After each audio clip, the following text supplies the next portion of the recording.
انسان جو اپنے بیٹے کو وصیت کرتا ہے وہ اس کے تجربات کا نچوڑ ہوتی ہے اور کمال محبت کے ساتھ اس کی سراسر بھلائی مقصود ہوتی ہے، اور باپ وہ وصیت اپنے بیٹے کو کرتا ہے۔ اور یہاں وصیت کرنے سے قبل کتنے پیار بھرے انداز میں، یا بنیا، اے میرے پیارے بیٹے، احفظ انی اربعن و اربعن، میں تمہیں 4 چیزیں بیان کرتا ہوں اور 4 چیزیں اس کے ساتھ جڑی ہوئی ہیں، تو یہ 8 چیزیں تم یاد کر لو۔ لا یضرک ما عملت معہن، اگر یہ تیرے عمل کا حصہ بن جائیں تمہیں زندگی میں کبھی نقصان نہیں ہوگا، زندگی میں تم شر سے بچے رہو گے، برائی سے بچے رہو گے، نقصان سے بچے رہو گے، تمہارا باطن تمہارا ظاہر اچھا رہے گا اگر ان 4 چیزوں کو 4 چیزوں کے ساتھ جوڑ کر کے اپنے عمل کا حصہ بنا لو۔ فرمایا ان اغنى الغنى العقل، سب سے بڑا غنا، سب سے بڑی دولت مندی، سب سے بڑی ثروت عقل ہے۔ اگر کسی کو عقل کا رزق دیا گیا ہے تو وہ سب سے بڑا دولت مند ہے۔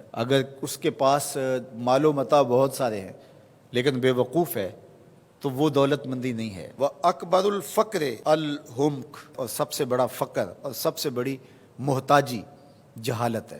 سب سے بڑی دولت مندی عقل ہے، اور سب سے بڑی غربت، سب سے بڑی غریبی اور سب سے بڑا فقر اور محتاجی بے وقوفی ہے۔ وَأَوْحَشَ الْوَحْشَةُ الْعُجْبُ، اور سب سے بڑی وحشت تنہائی عجب ہے، خود پسندی ہے، اپنے آپ کو دیکھنا کہ میں بہت کچھ ہوں۔ جو شخص اپنے آپ کو دیکھتا رہتا ہے اور وقت اپنے آپ کو ہی لوگوں کے سامنے پیش کرتا رہتا ہے بنا سنوار کے، وہ تنہا ہو جاتا ہے۔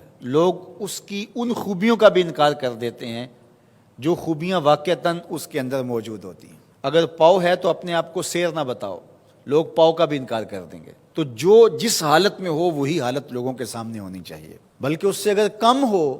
شیخ سعدی نے ایک بڑی خوبصورت بات لکھی کہ تم برے ہو لوگ تجھے نیک سمجھیں یہ بری بات ہے، لیکن تم نیک ہو اور لوگ تجھے برا سمجھیں تو کوئی فرق نہیں پڑتا، تم اللہ کی نظر میں نیک ہو۔ اس لیے تم اگر سیر ہو اور لوگ تمہیں پاؤ سمجھے تو کوئی فرق نہیں پڑتا، لیکن اگر تم اپنے آپ کو پیش کر رہے ہو تو لوگ تمہاری اس حیثیت کا بھی انکار کر دیں گے جو تمہیں حاصل ہے۔ وَأَكْرَمُ الْحَسَبِ حُسْنُ الْخُلُقِ، سب سے اچھا جو حسب و نسب ہے وہ کیا ہے؟ میں فلاں ہوتا ہوں، میں فلاں ہوتا ہوں، میں فلاں کا بیٹا ہوں، فلاں قبیلے سے میرا تعلق ہے، میرا باپ بڑا امیر کبیر تھا۔ اپنا حسب نامہ اس طرح لوگ پیش کرتے ہیں، مجھے جانتے ہو کہ میں فلاں ابن فلاں ہوں۔ سیدنا علی المرتضیٰ فرماتے ہیں بہترین جو حسب ہے جو آپ پیش کرتے ہیں وہ کیا ہے؟ حسن الخلق، تمہارے اخلاق کیسے ہیں، تمہارا خلق گواہی دے گا کہ تم اچھے خاندان کے چشم و چراغ۔ مشکانست کے خود ببوئت نہ کہ عطار بگوئت۔ فارسی کا ایک مقولہ ہے کہ خوشبو وہ ہوتی ہے جو خود بتائے کہ میں خوشبو ہوں۔ خوشبو بیچنے والا بتاتا پھر ذرا سونگ کے دیکھیے یہ بڑی اچھی خوشبو ہے، ذرا سونگیے، کہا یہ بتانے کی ضرورت نہیں۔ حضرت علی المرتضیٰ فرماتے ہیں تمہارے خلق کی خوشبو سے لوگ سمجھ جائیں گے یہ کون ہے، تمہارے اخلاق اتنے اچھے ہوں کہ لوگ پہچان جائیں تم کون ہے۔ تو بہترین حسب و نسب کیا ہے؟ اپنے بیٹے حضرت امام حسن رضی اللہ تعالیٰ عنہ کو بتا رہے ہیں، مجھے بتائیے امام حسن سے بہتر نسب اور حسب کس کا ہو سکتا ہے؟ رسول اللہ کی بیٹی کے بیٹے، امام الاولیاء کے فرزند ہیں، رسول اللہ کے نواسے ہیں، بنو ہاشم کے چشم و چراغ ہیں۔ تو انہیں یہ نہیں کہا کہ تم یہ بتاتے پھرنا، بلکہ کہا کہ تمہارا خلق گواہی دے کہ میں محمد کا نواسا ہوں، تمہارے اخلاق گواہی دے کہ میں نے فاطمہ کا دودھ پیا ہے، تمہارا کردار گواہی دے، تمہاری شجاعت گواہی دے کہ تم علی کے فرزند ارجمند ہو۔ اللہ اکبر۔ پھر حضرت علی المرتضیٰ رضی اللہ تعالیٰ عنہ ان چیزوں کو بیان کرنے کے بعد فرماتے ہیں یا بنیا، اے میرے بیٹے، ایاک والمصادقہ الاحمق، بے وقوف شخص کی دوستی سے ہمیشہ بچنا۔ فإنہ یرید ان ینفعک فیضرک، وہ دل سے چاہے کہ تمہیں نفع پہنچائے لیکن اپنی جہالت کی وجہ سے، اپنی بے وقوفی کی وجہ سے تمہیں نفع نہیں پہنچا سکے گا، تمہیں نقصان پہنچا دے گا۔ کہا جاتا ہے کہ بے وقوف دوست سے دانا دشمن اچھا ہے، تو وہ اسی قول کا مفہوم ہے۔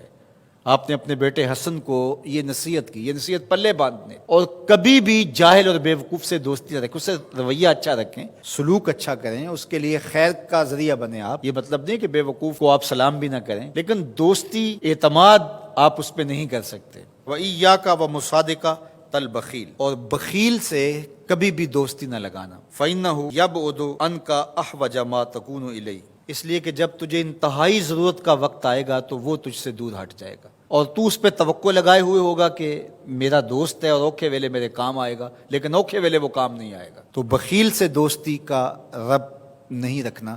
وَإِيَّاكَ وَمُصَادَقَةَ الْفَاجِرِ، بدکار شخص سے کبھی دوستی نہ رکھ، برے شخص سے کبھی دوستی کا رشتہ نہ جوڑنا۔ فَإِنَّهُ يَبِيعُكَ بِالطَّافَةِ، جو فاسق و فاجر ہے، برا شخص ہے، بدکار ہے، اس سے دوستی نہ رکھنا، اس لیے کہ وہ بہت تھوڑی قیمت میں تجھے بیچ دے گا۔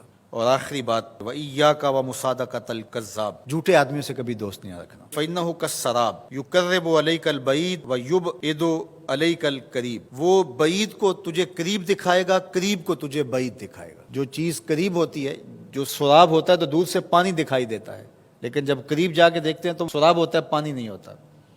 تو کہا وہ بھی سراب کی طرح ہوتا ہے، کذاب، جھوٹ بولنے والا، جو تجھے وہ نقشہ کھینچے گا جو ہوگا نہیں، تجھے وہ چیزیں بتائے گا جو نفس العمل میں نہیں ہوں گی، اور تو ایک مغالطے میں مارا جائے گا۔ یہ ہے حضرت سیدنا علی المرتضیٰ رضی اللہ تعالی عنہ کے وہ اقوال نور، جن کی گہرائی، گیرائی اور حکمت سے بھرے ہوئے یہ کلمات سے پھوٹتے ہوئے اجالے ہماری زندگی کو ایک اسلوب دیتے ہیں۔